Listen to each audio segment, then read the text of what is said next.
Մենք գնում ենք դեպի Հայաստանի տնտեսության վերջնական կոլապս, սա կատաստրոֆա է լինելու, բայց ես չեմ ուզում ապրել հայրենիքի դավաճանի կողքին, ես չեմ ուզում բարևել հայրենիքի դավաճանին։ Հստակ էր գնահատականը Նիկոլին ուղղված, որ քո պատիժը շատ ծանր է լինելու։ Հարգելի ստատիտողներ, Եվրոմեդիայի տաղավարում այսօր զրուցելու ենք հասարակական քաղաքական գործիչ Նաիրա Զոհրաբյանի հետ, շնորհակալ եմ հրավեր ընդունելու համար։ Ես եմ շնորհակալ։ Տիկին Զոհրաբյան, այսօր Արցախի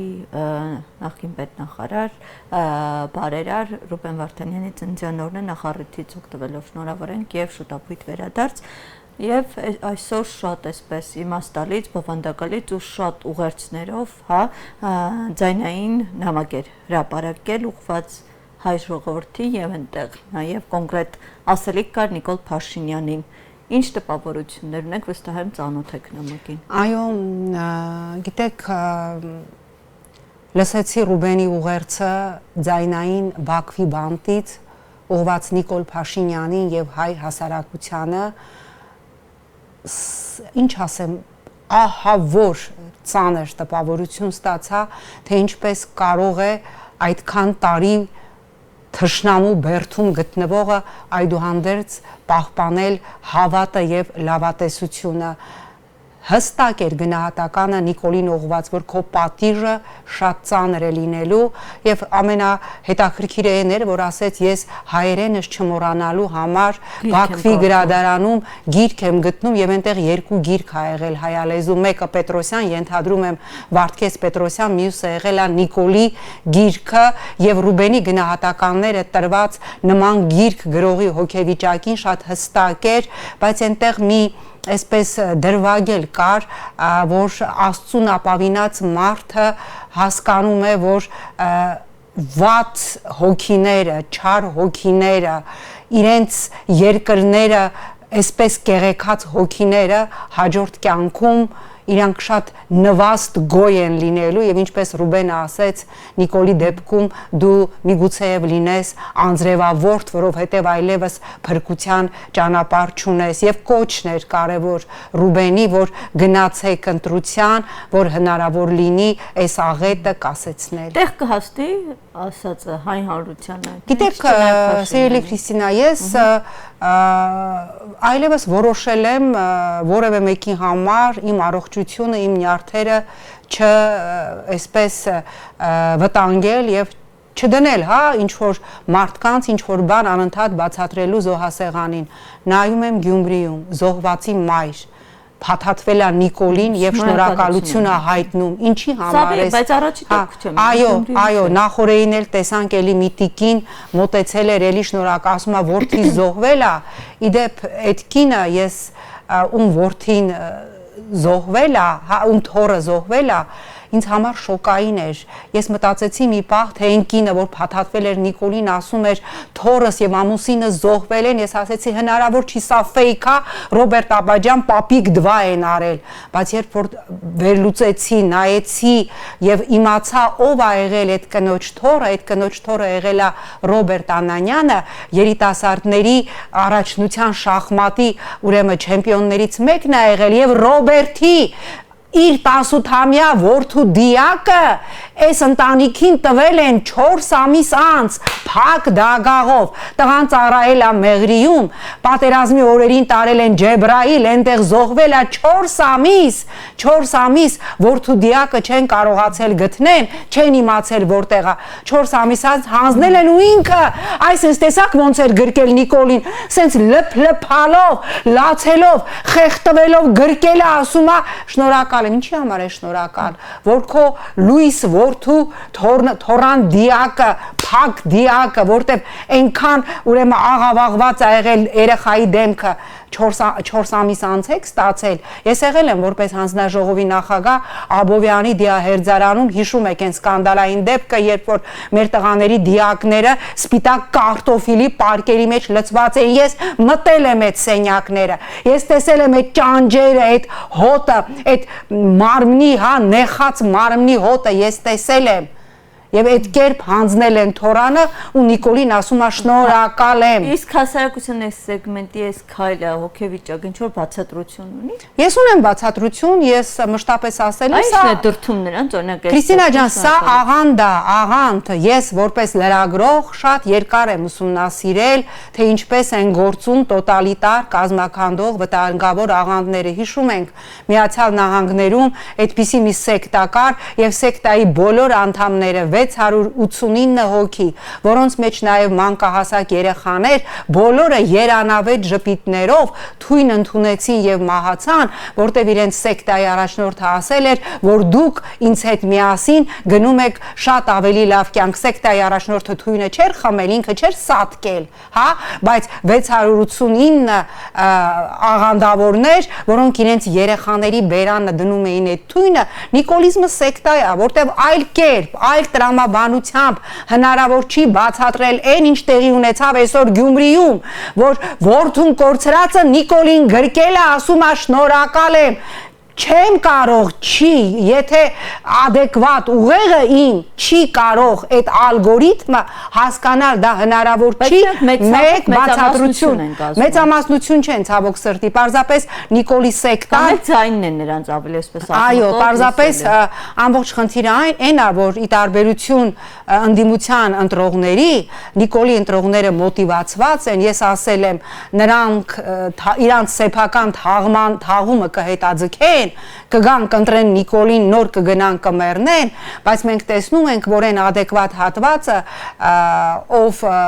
Նիկոլ չի ընտրելու, նրանց մեջ կա մի մեծ սեգմենտ եւ բոլոր հարցումներով այդ սեգմենտը շատ մեծ է, մոտավորապես 45-48% ասում է, ես ընտրության չեմ գնալու, նայեք սոցիոլոգիական հարցումները, որևէ կերպ այդ սեգմենտը չի ուզում գնալ ընտրական տեղամաս, որովհետեւ չի հավատում եւ ցավոք սրտի այս ընդդիմությունն էլ այս ընթացքում ընտրություններին մնացել է 11 օր, չկարողացավ այդ սեգմենտին, ով չի գնալու ընտրության եւ իր չգնալով ուղղակիորեն նպաստելու է ռեժիմի վերարտադրությանը, տալ որևէ ալտերնատիվ հավատ եւ ալտերնատիվ հնարավորություն։ Բայց շանսը թե դեռ ժամանակ ունեն։ Գիտեք, ես ուզում եմ հավատալ հրաշքի, ես ուզում եմ հավատալ, որ տեղի կունենա այն, ուզում եմ հավատալ, որ տեղի կունենա այն, ինչ որ տեղի ունեցավ օրինակ Հունգարիայում, երբ որ ընտրության օրը, անգամ ընտրության օրը փողոցներում էքզիտ պոլ էին անում, հա, բոլոր հարցումներով, բոլոր գելապ, մելապ, ամերիկյան հանրապետական ինստիտուտ, տեղական, ոչ տեղական, Օրբանը 50 գումարած ավել ձայնով հաղթում էր։ Եվ ինչ եղավ, ժողովուրդը լուր պրոտեստ արեց, ընտրության օրը գնացին 74% մասնակցություն։ Ես հիշում եմ այդ կադրերը, հերթերը Բուդապեշտում ընտրական տեղամաս մտնելու համար կիլոմետրով հերթեր էր։ Ես ուզում եմ հավատալ, որ այն пассив հատվածը մենք նայում ենք հարցումները, որ ասում է չեմ գնալու, ոչ մեկին չեմ ուզում, այդուհանդերձ իր մեջ այդ բունտը, այդ սաբոտաժը, այդ այլևս այսպես չեմ ուզումը կզարթնի եւ հունիսի 7-ին կգնա տեղամաս, եթե չգնաց, եթե մենք ունեցանք այն մասնակցությունը, ինչ որ եղավ 2021 թվականին, այն ժամանակ մասնակցեց 1.280.000 քաղաքացի, եթե այդքան մասնակցեց, ուրեմն այս ռեժիմը վերարտադրվելու է։ Տիկին Զոհրաբյան, նայեք, ինչ ասում Նիկոլ Փաշինյանը, նախ ձերբակալություններ են, հա, այս պահին ընթանում Անդրանիկ Թևանյանը, քրեական գործեր կան հարուցված, խուզարկություններ ընթանում գրասենյակներում,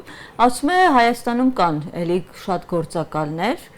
եւ մենք դեռ այսպես համբերում ենք, տանենք թե տեսնենք թե այդ գիծը իրենց ուր կտանի, որտեղից այդքան գործակալ Հայաստանը։ Գիտեք, ես հիշում եմ այս նույն պատմությունն է, որ հիշում եք, չէ, այս որ սենց սկսվել է գործակալներ, շպիոն, հայրենիքի դավաճան, գիտեք, հայրենիքի դավաճանությունը դա այնպիսի մեղադրանք է, դու այնպիսի ծանրագույն, այնպիսի անհերքելի փաստեր պիտի ունենաս հայրենիքի դավաճան, լրտես, գործակալ ասելու համար։ Այս պատմությունը ինձ շատ հիշեցնում է, որ հիշում եք Աննան ասեց, մենք 12400 դասալիք ենք ունեցել, դրանից հետո հետո այդ թիվը կրկնեց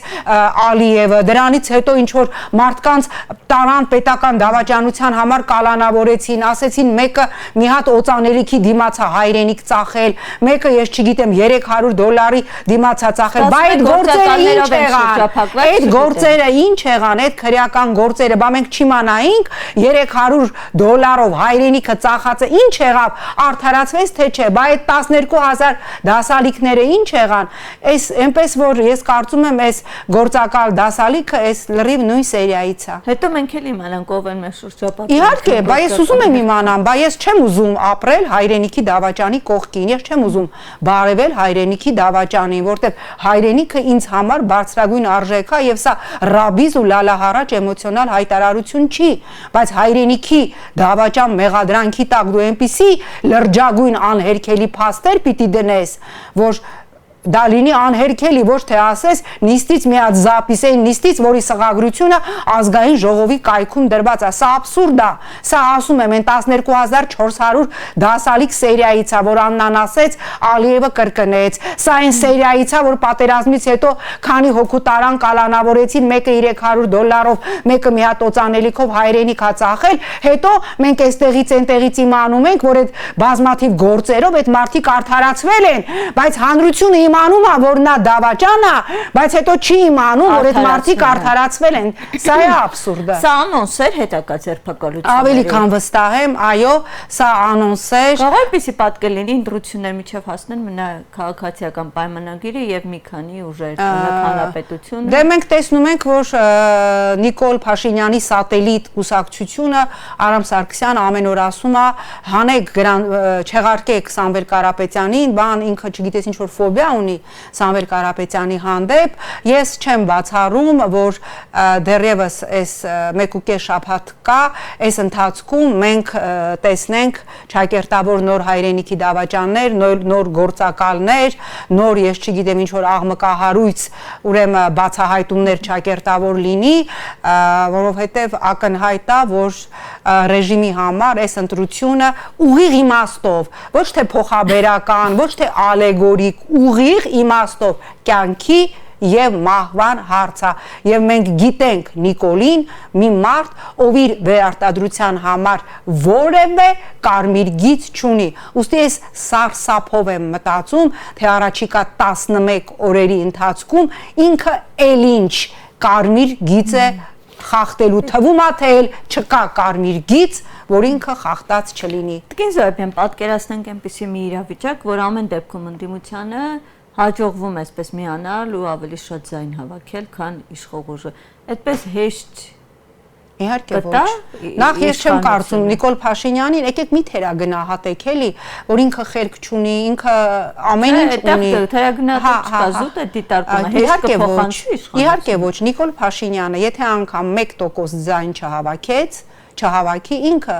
խաղաղ ընտրական ճանապարհով իշխանություն չի հանձնելու, ամեն ինչ անելու է։ Հիմա գալիս է այստեղ ԱՄՆ պետքարտուղար Ռուբիոն։ Ինչի համար է գալի։ Կարծում եք ինչ որ մի հատ ստից թուղթ որ պետք է ստորագրի Արարատ Միրզոյանի հետ չէր կարա Արարատ Միրզոյանին կանչեր Վաշինգտոն եւ ստորագրեր։ Չէ, սա ուղղակի աջակցություն է Նիկոլ Փաշինյանին։ Հիմա դիմում եմ այն Բրյուսելից որ դեսանտ է եկել, իբր հիբրիդային պատերազմի ուղղությունները, ճառագայթները ուսումնասիրելու եւ ուղակի ազդեցության ճանապարհներ ու բա սա ուղակի ազդեցություն չի, սա ուղակի աջակցություն չի գործող ռեժիմին, երբ որ ընտրություններից մի քանի օր առաջ նման մակարդակի պաշտոնյա է գալի Հայաստան, վստահ եմ Արարատ Միրզոյանի հետ ինչ որ մի հատ անկապ եւ անիմաստ թուղթ ստորագրելու համար։ Այսինքն ակնհայտ է, չէ, որ այս մարդը չի տալու իշխանություն խաղաղ ճանապարհով, ընտրական ճանապարհով, ուստի երբ որ մենք ասում էինք, եկեք հարցը մի հասցրեք ընտրության եւ գեներացրեք փողոց։ Հիմա դուք ինչ եք ուզում։ Փողոցով այդպես է։ Չէ, գիտեք ինչ, եւ դա այլ իրավիճակ է։ Հիմա դուք մտածում եք, որ բացարձակ փողոց չկա։ Բոլորը հանգիստ իրանց տներում նստած են, Նիկոլներ սենց գնալու է, ասելու է դե լավ, պարտվեցի, հաջողություն ձեզ։ Եթե ինքը այդպիսի բան անի, ես կգամ ձեր եթերից եւ Նիկոլից ներողություն կխնդրեմ, կասեմ այո, դու պարտվեցիր եւ դու հեռացար, բայց այդպիսի բան ես ասում եմ, չի լինելու ոչ գործնականորեն, ոչ տեսականորեն հնարավոր չի, ցավոք։ Բա ինչ է լինելու։ Ես կարծում եմ այդուհանդերձ մենք գալու ենք նրան, որ ընդդիմությունը պիտի փողոց գեներացնի։ Այո, փողոցում պիտի լինի 100, 200, 300,000 մարդ։ Այո, պիտի լինի մեծ ճնշում։ Այո, պիտի լինի նաև ճնշում աշխարհաքաղաքական այն կենտրոնների վրա, ովքեր սատարում են այս ռեժիմը։ Ինչ եղավ Վրաստանում, Արևմուտքը ամեն կերպ սատարում էր։ Վրաստանի վարչապետը հրապարակեց թիվ։ Միայն նախընտրական փուլում Եվրոպական միությունը վրացական ընդդիմությանը 48 միլիոն $, գումար է տվել, բայց ինչ արեց,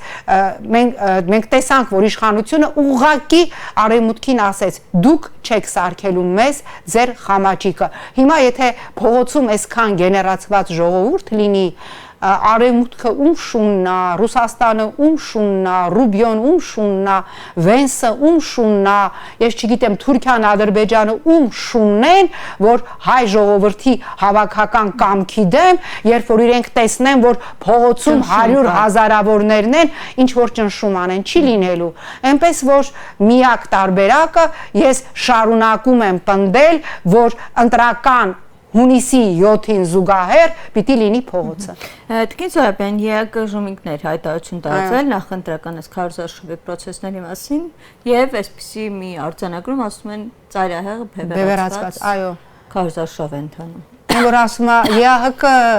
ժմիկ, ցիկ Այդ նոր իմացակ, որ ընտրությունները ընթանում են, քարոզարշավը ընթանում է խիստ բևեռացված մթնոլորտում, որ մի հատ էլ հայտարարություն եք տարածել, բանայեցի ձեր միջանկյալ զեկույցը, բայց չտեսա մի հատ դատապարտող բառ ՔՊ-ի ղեկավարի հասցեին, ով իր մրցակիցներին ասում է կսատկացնեմ, կկզցնեմ կամ ինչի չեք մեռել։ Այդ նոր իմացակ, որ ատելության, տոտալ ատելության մթնոլորտում է ընթանում քարոզարշավ ու այս տոտալ ատելությունը հաստատ լավ տեղ չի տանելու, բա ինչի ձեն չեք անում, բա մենակ արձանագրելով, բա ինչի կոչ չեք անում ռեժիմի ղեկավարին սահմանափակել իր լեքսիկոնը, կծեփեմ, կնստացնեմ, չգիտեմ ինչ կանեմ կամ ինչի չեք մեռել, սպառնալիքը, այդ ահա կամ էլ ասում է, այո, սպառնում եմ եւ ասում եմ կսատկացնեմ, այդ նոր իմացակ, որ մեր երկրում ատելության մթնոլորտ է, մեր երկրում ատելության եւ թշնամանքի մթնոլորտ է 2018 թվականի Թավշյա տերորից հետո, որի անունը դուք բոլորը դրեցիք շատ քնքշորեն Վիլյուրի հեղափոխություն։ Տիկին Զոհրաբյան, ռուսական կողմից են էլի հայտարարություններ հնչե, Մեդվեդևի հայտարարության խոսքը ինչ ասում է ակնհայտ է, արդեն պետք չէ թաքցնել, որ գործող իշխանությունը Հայաստանի փորձում է կապերը վերջնականապես խզել։ Հետո այստեղ Արարատ Միրզոյանը արձագանքեց, ասում է չկա նման բան։ Դե Նիկոլա, ռուսական էս։ Մենք գնում ենք դեպի Հայաստանի տնտեսության վերջնական կոլապս, սա կատաստրոֆա է լինելու, որովհետև Հայաստանի գյուղատնտեսական մթերքների 98%-ը պատկերացնում եք սա ինչա 98%-ը ուրեմն էքսպորտ է արվում, արտահանվում է ուրեմն Ռուսաստան, մեր խմիչքների 80%-ը արտադրվող գինի կոնյակ արտահանվում է Ռուսաստան, Ռուսաստանից է գալի մեր հացահատիկը, գազը, բենզինը, պարարտանյութը, ամեն ինչ, ու դուք պատկերացրեք Ռուսաստանը բռնում է եւ Հայաստանի շպրտում է դուրս ԵԱՏՄ-ից ինչ է լինելու է Արմագեդոն։ Դե հիմա ես էլ կարծում եմ, որ այս պահին մեր ունեցած տեղեկատվությամբ Ռուսաստանը ԵԱՏՄ ուրեմն կանոնակարգով մշակում է ձև, որպեսզի կարողանա առանց որևէ վետոյի, որտեղ Ղազախստանը կարծես թե պատրաստվում է վետո դնել Հայաստանին ԵԱՏՄ-ից հանելու գործընթացի մեջ, ձև գտնել եւ Հայաստանին հանել։ Այսինքն այս մարդիկ ասում են պրծավ, ինչպես ուրեմն Ռուսաստանի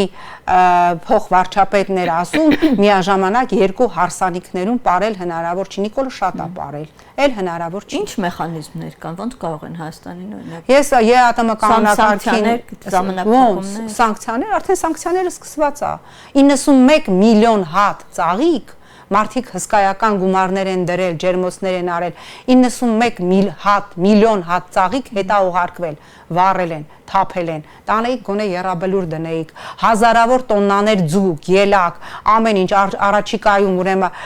Վեդիալկո, Երևանի Կիպրոշյանի գործարան, Շահբազյան գործարան, Գինուկո, ամբողջը ուրեմն արգելափակվել է, մի քանի միլիոն շիշ ջերմուկը ընդհանրապես արգելվեց։ Դուք պատկերացնում եք սա ինչա լինելու, գազը դառավ $600, ներկայիս 177.5-ի փոխարեն, Հայաստանը մեռնելու է, մի շիշ ձեթը 6000 դրամով ենք առնելու, մի ամիս դրանից հետո էդ էլ չի լինելու, բայց եթե սա է մեր ժողովրդի ուզածը, օքեյ է, ես խնդիր չեմ տեսնում։ Ժողովուրդը չգիտակցում։ Բայց էլ ոնց ասենք որ գիտակ։ Դե ուրեմն Քրիստինե ջան, չի գիտակցում իր ամաշկի վրա, եթե գիտեք մենք չենք կարողանում հետևություն անել այն ամենից ինչ տեղի ունեցավ Վրաստանում, Ուկրաինայում, անպայման մենք մեր մաշկի վրա այդ սովը պետք է զգանք, օքեյ, եկեք մեր մաշկի վրա այդ սովը զգանք եւ դրանից հետո հետևություն անենք, որը արդեն կլինի ուշացած հետևություն եւ ոչինչ շրջել եւ ուղղել այլևս հնարավոր չի լինի։ Այսօր Վրաստանը ԵԱՏՄ անդամ չէ, բայց ներքին կարգով վրացական ամբողջ գյուղատնտեսական ապրանքները եւ վրացական ամբողջ գինին, կոնյակը սպառվում է ռուսական շուկայում այս վերջի խորհրդարանական ընտրություններից հետո, երբ հարաբերությունները որոշակիորեն բարելավեցին։ Վրաստանը հասկացավ, որ այդ ԵՄԿ-տերը երկիրը տանան կործանման։ Հիմա, եթե մեր ժողովուրդը ուզում է սեփական մաշկի վրա զգալ, այն ինչ որ զգացել են եւ շարունակում են զգալ ուկրաինացիները եւ վրացիները, օքեյ, եկեք շարունակենք այս քաղաքականությունը պաշտպանել, որը տանում է այս ռեժիմը եւ մեր մաշկի վրա զգանք գազի $600 դառնալը, մեր մաշկի վրա զգանք, որ ձեր ամբողջ ջերմոցները, ձեր խաղողի այգիները, ծիրանի այդ հեկտարները ասենց տրակտորով վերացնելու եք, որովհետեւ դրա սպառման շուկան չեք ունենալու եւ չեք կարողանալու այնքան ուրեմն գազ գնել, որ կարողանալ այդ ամենը ապահովել։ Շնորհակալ եմ, շնորհակալ։ Հարգելի հաստատիտողներ, Եվրոմեդիայի զրուցակիցը հասարակական քաղաքական գործիչ Նաիրա Զոհրաբյանն է։ Շնորհակալ եմ զրույցին հետևելու համար, կհանդիպենք։